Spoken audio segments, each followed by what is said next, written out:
Hello and good evening, viewers. This is English News Broadcast live from our headquarters in Asmara. It's 10:30 p.m. Saturday, October 30. I'm the reporter Mira Johannes with your daily updates, and here's a rundown of the top stories we're covering. Announcement from the Ministry of Health.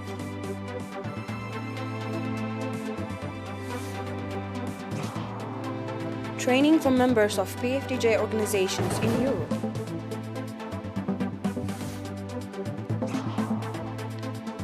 Pro-junta protesters mass in Mali capital. US FDA authorizes Pfizer COVID-19 jab for kids aged 5 to 11. And now we proceed to the details for the local news. We have an announcement from the Ministry of Health. 15 patients have been diagnosed positive for COVID-19 and tests is carried out today at quarantine centers and testing stations in the southern, northern Red Sea, central, and Gashbarka regions. Out of these, 6 patients are from testing centers in Adayih 5, Dubarwa 1 in the southern region. 5 patients are from a quarantine center in Nafa, northern Red Sea region. 2 patients are from testing centers in Asmara Central Region. 2 patients are from a quarantine center in Adibara 1 and Aligdur 1 in the Gashbarka region. On the other hand, 3 patients who have been receiving medical treatment in hospitals in the Central Region have fully recovered and have been discharged from these facilities. The total number of recovered patients has accordingly risen to 6,727, while the number of deaths stands at 45. The total number of confirmed cases in the country to date has increased to 6,831. Ministry of Health, Asmara, October 30, 2021.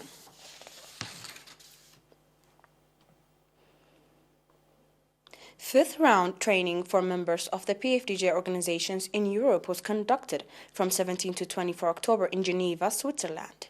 The objective of the training, that was attended by 60 trainees from Switzerland, Sweden, Germany, the UK, the Netherlands, France, and Norway, was to develop the understanding of members on the objective situation in the homeland and future development programs, as well as to strengthen their participation in the national development drives. The head of political affairs of the PFDJ and presidential advisor, Mr. Yamane Gebraab, gave extension briefing on the objective situation in the homeland in terms of the regional and global developments, future programs aimed at reinforcing political activities, and the role of citizens in the national affairs.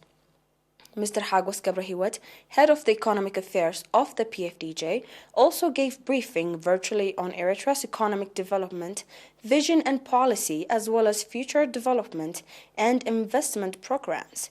Heads of missions and public and community affairs from Europe and the US also gave briefings on various topics.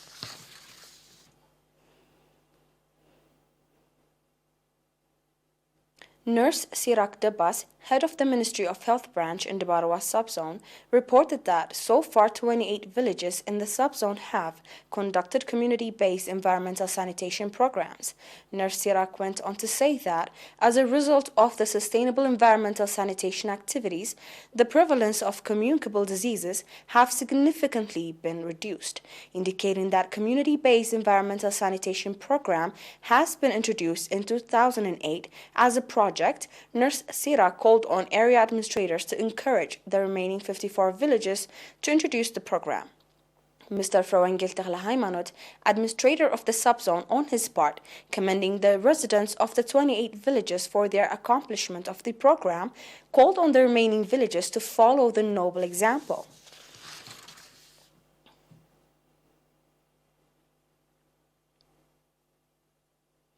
We'll be back with the international news after this short break. Stay with us.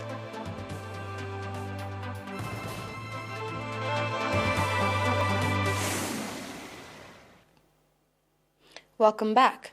Thousands of Malayans have taken to the streets of capital Bamako to protest against what they see as foreign interference by ECOWAS, West Africa's regional bloc, and France, the former colonial power. They have both been pressing the military junta to agree on a democratic transition. Demonstrators gathered at Bamako's Independence Square and chanted anti-French slogans. The main activist group that called for the rally, along with a group of pro-junta politicians, posted scenes from the demonstration on Facebook, the country's transition back to democracy following the overthrow of President Ibrahim Boubacar Keïta in August last year is being closely watched in a region where instability is on the rise. The international community, led by ECOWAS, is insisting that elections, which are supposed to restore civilian power in Mali, be held by the set deadline of February 2022.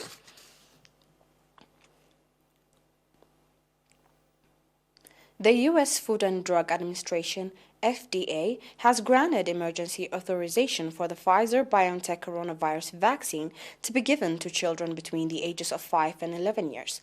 It is the first coronavirus vaccine approved in the United States for young kids after an overwhelming vote from a panel of FDA advisors earlier this week. Friday's approval is expected to make the vaccine available to 28 million American children, many of whom are back in school for in-person training. Pfizer and BioNTech said their vaccine showed 90.7% efficacy against the coronavirus in a clinical trial of children aged 5 to 11. Only a few countries, including China, Cuba, and the United Arab Emirates, have so far cleared COVID-19 vaccines for children in this age group and younger. While children are at lower risk of severe illness or death from COVID-19 than older people, 5 to 11 years old have been seriously affected, including more than 8,300 hospitalizations, about a third requiring intensive care, and nearly 100 deaths since the start of the coronavirus pandemic, according to the FDA. Pfizer and BioNTech expect data from a clinical trial in children aged 2 to 4 years by year-end.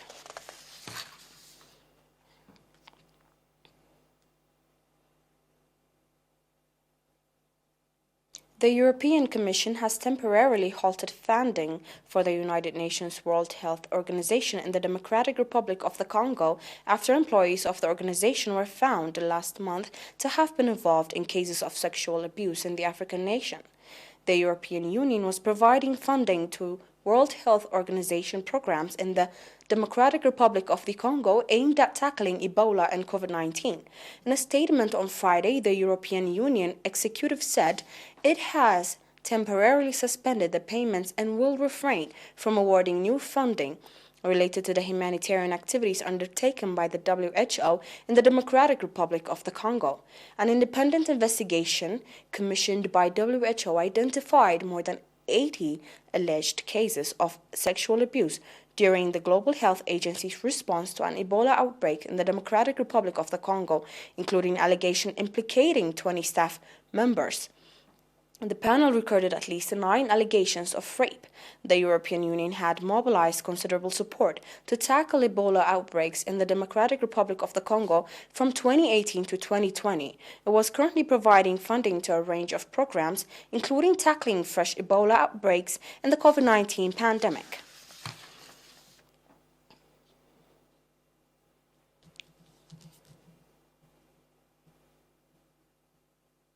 Following is a review of our top stories.